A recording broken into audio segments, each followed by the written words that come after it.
श्रियकान्ताय कल्याणनिधये निधयेतिनाम् श्रीवेङ्कटनिवासाय श्रीनिवासाय मङ्गलम् लक्ष्मी सविभ्रमालोकसुभ्रूविभ्रमचक्षुषे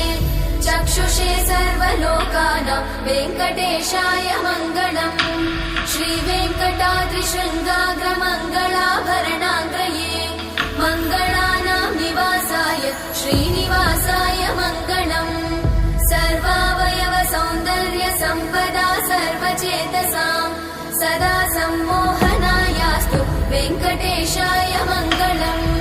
नित्याय निरवध्याय सत्यानन्दचिदात्मने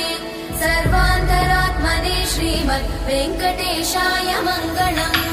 स्वतः सर्वविदे सर्वशक्तये सर्वशेषिने